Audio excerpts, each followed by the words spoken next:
Well, hello, good morning. It is day nine of our 10-day road trip from Canada to Quartzsite. Hey, oh, you're such a precious boy.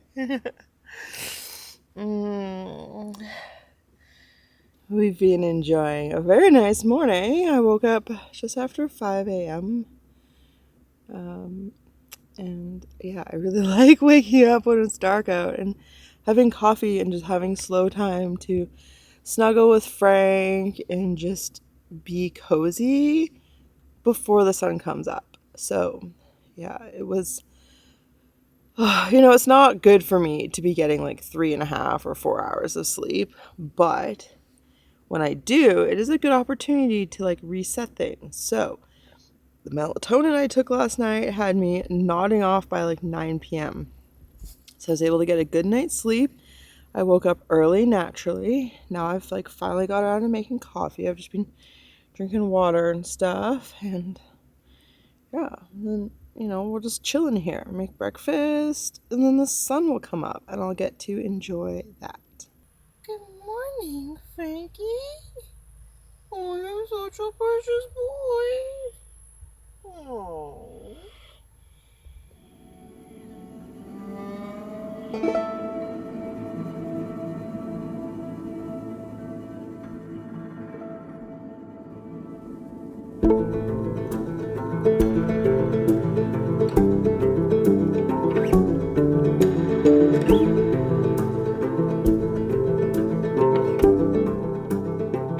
I've been having such a nice morning. I love to get up, have coffee in the dark, have a tasty breakfast, watch the sunrise. It's like my favorite way to start the day, although it doesn't happen as often as I wish it would because I'm also a night owl. And then I was just hanging out.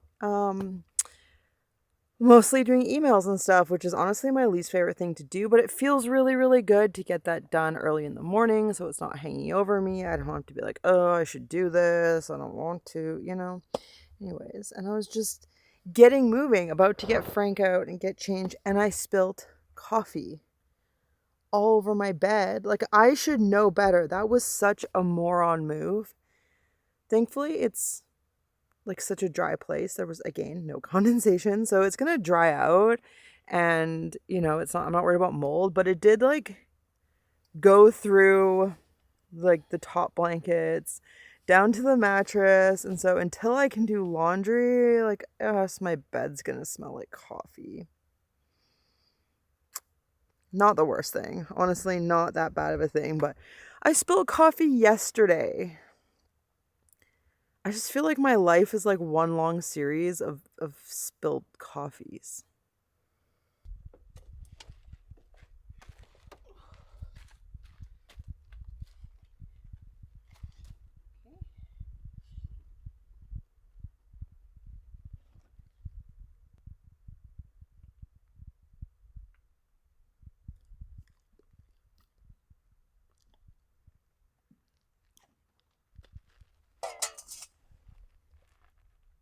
Oh, have some water.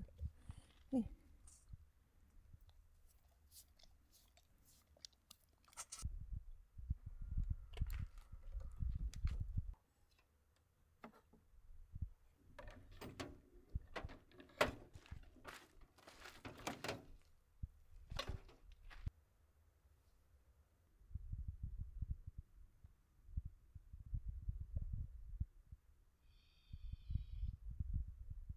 Right, I just finger brushed Frank before putting him in here, and he needs a real brushing. He needs a toe fur trim, he needs a nail trim.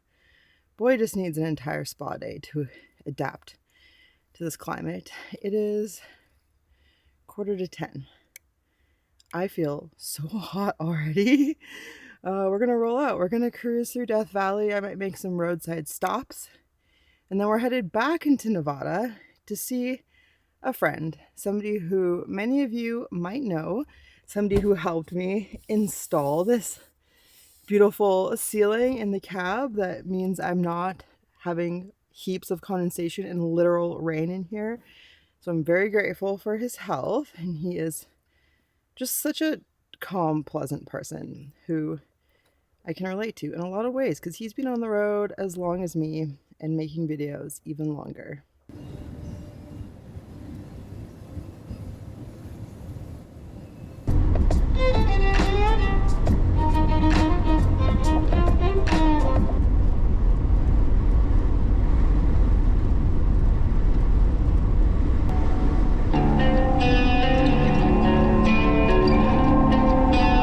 Tell me, are you happy?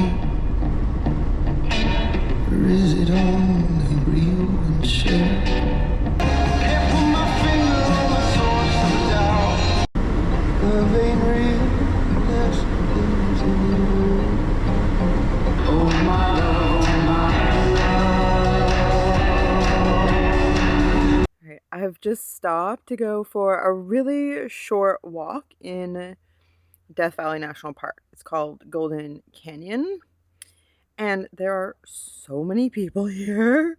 I know I won't get a moment of silence in there.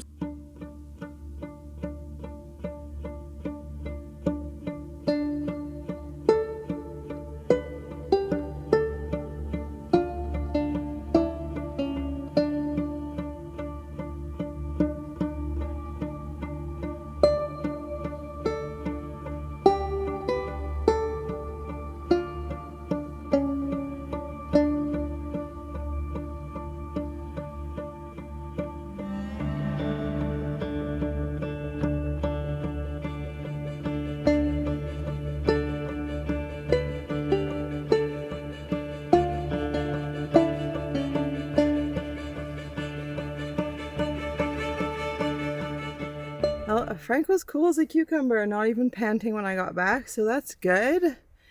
I was pretty quick. I didn't go all the way as far as I possibly could because I obviously want him to be safe. I don't want anyone smashing windows.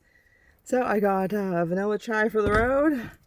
Gonna take a immunity shot real quick and go meet up with Brian in Nevada. There's a yearning in the river, it feels like.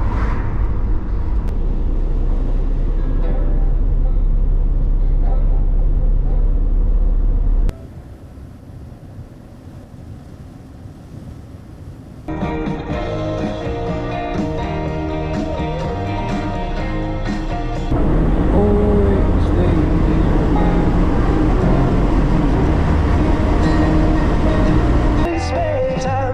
Turn right onto California 127 South, then turn left onto Ash Meadows Road. Your picture perfect illusion. Heaven knows it's a lie. So I'm back in Nevada. I just filled up for $3 a gallon on credit, which is really nice. Yeah, what's up, Amanda? Hey, Brian. And then it turns to gravel, and then you just continue on that gravel road. You'll see some campers on that corner. It's a fairly good gravel road. It's a little washboard, but yeah, it's chill. And yeah, I'll be here.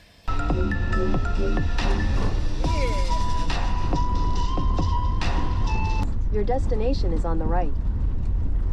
Oh, there we go.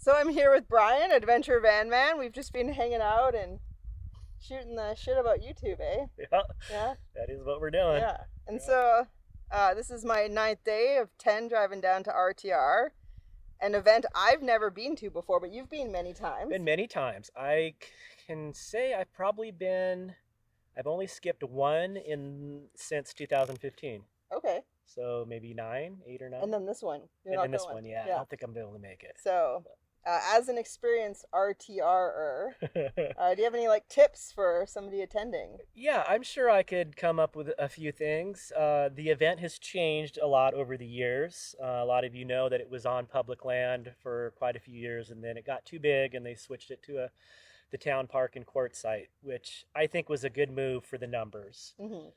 And it's made it a lot easier because it's a designated place. You're not having to drive down some really rough dirt road into the middle of nowhere, kind of not knowing what you're getting yourself into. So I think that aspect makes it a lot more comfortable for a lot of people. A lot have said that you lose the community part of camping together, but you usually end up camping with people that are going to go to RTR anyway. That's what so many people are there for. So when it comes to the event, I think the best thing that you can do is just keep your expectations low. Okay. That may sound kind of weird, but it's an amazing event. And I think it's really easy for people that have had a really good experience to really kind of just blow it up. So I think a lot of people maybe have been anticipating going to this event for years and have heard all this, and you get there and maybe you're expecting more than what you're going to get out of it. So I would say just keep your expectations low, but know that there's a lot that's offered there. And I think one of the best things that can happen at an RTR event is just meeting people. Yeah.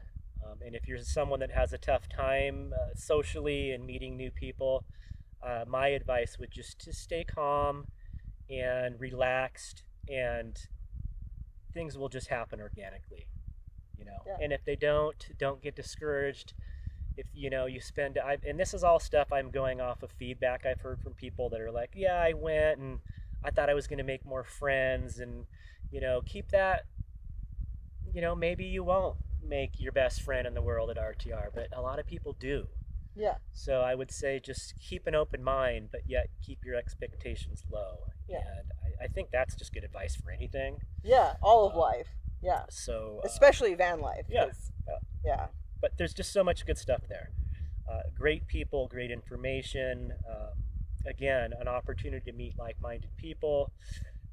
But at the same time, you know, I think if you have an attitude of going and that you're going to come out with a certain thing in your mind, I think that's a bad approach. Okay. I think the open-mindedness, and I'm going to go to this event that has all this stuff to be offered and see what I come out with. Yeah. You know, I think that's and that's the way I've always approached it. There's just so much good information and so many good people. And if anything, just have an open mind and don't expect everything to happen all at once. It's a multi-day event. Every seminar is not going to be for everybody. And I found some of the best times are outside of the seminars, you know, during the breaks when people are mingling, and you know, it's all about community. Yeah, right on. People helping other people out. That is the idea. So. Community and possibility. Yeah. Perfect. Thank you. Yeah. It's great advice. What else could I say about camping? Because now there's really no designated camping for the event. I think it's kind of good they have gone this route, because if, you know, say, oh, if you're coming for RTR, everyone should camp in this one area, you run the chance of it getting too crowded or having problems with, you know, public land. There's multiple areas to camp in Quartzsite. Yeah. They're all named. There's, you know, Plumosa Road. They all have usually a host where you're supposed to get your permit at the entrance. There's High Jolly, Plumosa. I can't remember all that. Scad and Wash is the other one. Road Runner. There's multiple, and you can look all these up. They're all on Google Maps or, you know, the information. Any camping area you go to, if there's a host, you can ask that person and they'll tell you about everything else in the area. Okay. So you can utilize those hosts. You can even, if you wanted to, drive into a long-term visitor area. They have an actual concrete booth with people working there, volunteers. Okay. Even if you're not going to the long-term visitor area to camp, you can pull into one of those and get information. This is awesome because I've done zero research. Like, I'm just going to show up there and figure it out on the fly is my plan. Like, I'm pretty sure there is an actual BLM office in Quartzsite that you could get information from. Don't quote me on that. I could be wrong. But yeah, those hosts and those booths at the LTVAs, they will give you information if you need it. Perfect. So, and literally, I mean, everyone in Quartzsite is there camping or boondocking, or they're at an RV park in town. You can almost ask anyone. And they're going to tell you a place to camp. Perfect. So, yeah, thank you. So I'm not going to single out a certain place because I don't want them to get overcrowded. But I know Plamosa Road is not too far, and it's a big area. High Jolly usually is pretty crowded, but you can go in a ways and find some space. Skadden Wash is the least crowded, but you got to go down this really bad road to get deep in there. It's not too far down that road to get to the host, but that's another good spot if you want to be more secluded.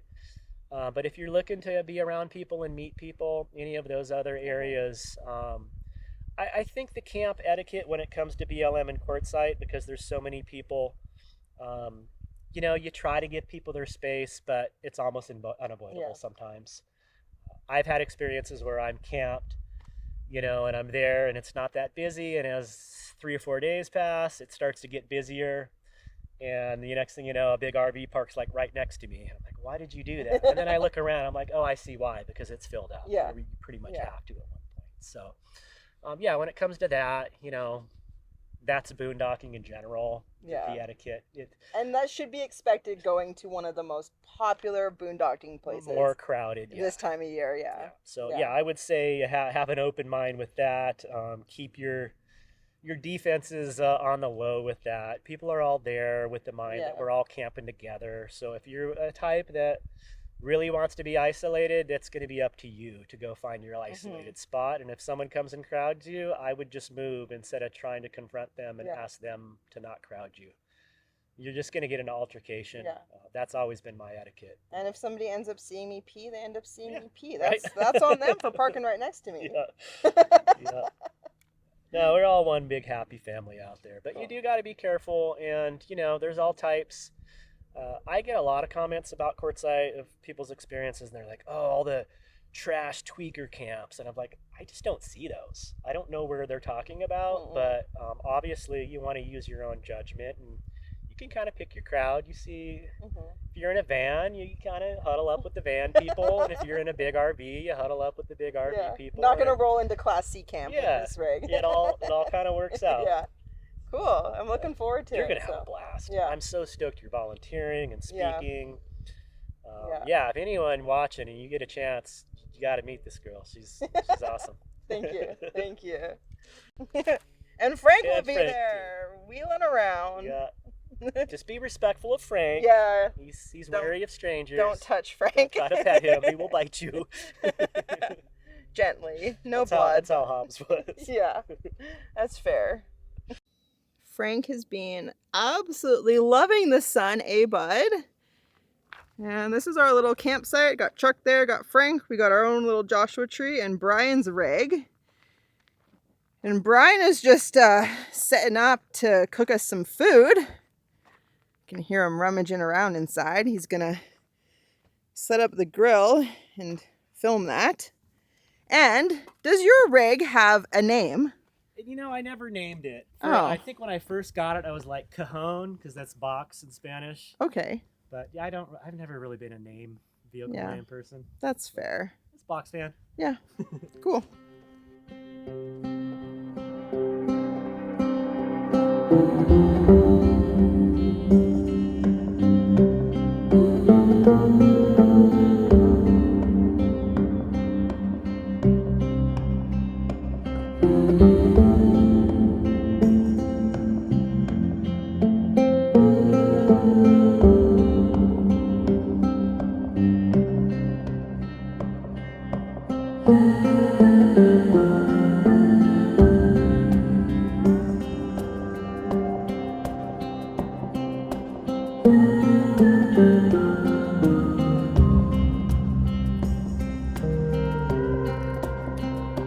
Alright, I've got my bowl plate thing.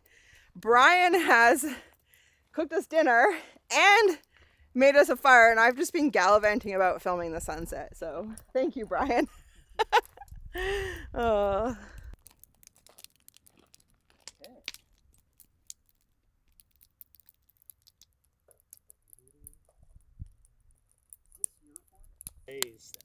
Zucchini, bag salad there. Do you happen to know the name Art Bell? Radio guy? Okay. Anyway, back in the 90s, that's when I heard about it. This guy Art Bell had this all-night radio show called Coast to Coast. It was like a call-in show. And and he'd entertain anything. But it kind of turned into the recurring theme was very alien, kind of conspiracy theory based, and he was just a great DJ. He had his skill was just letting people talk and making them feel like what they had to say was valid, and that was his special. He was just a really good DJ in that sense. But anyway, he broadcast from Pahrump, Nevada. Oh. So his house is here. There's a town park that has a plaque with his face and name on it. And that's kind of like Pahrump. Is he still broadcasting? He passed away in 2006. That show is still going, and there's a new DJ, and it's just not the same. Of course. Yeah, Everyone's you like, can't replace the host of a show. They kind of make the show. I'm just gonna go ahead and start this fire out.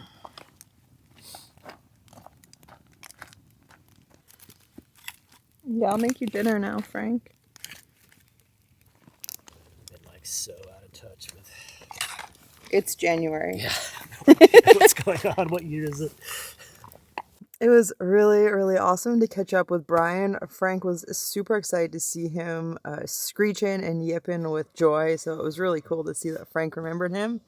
And yeah, it's always good to catch up with a friend on the road, but especially a friend like Brian who has been living in a van about the same length of time that I have, and also does YouTube. So we have a lot in common. We have a lot to talk about, and he's just a super chill, easygoing guy. So if you don't follow him already, you should definitely give him a follow. This is his channel, AdventureVanMan.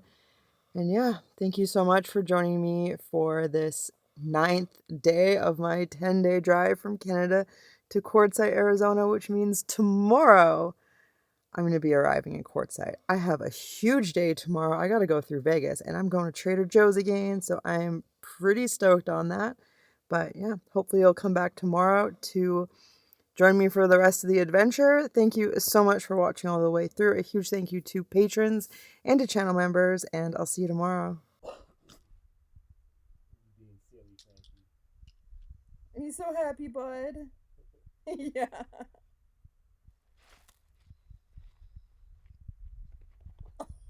Dusty out here. Yeah.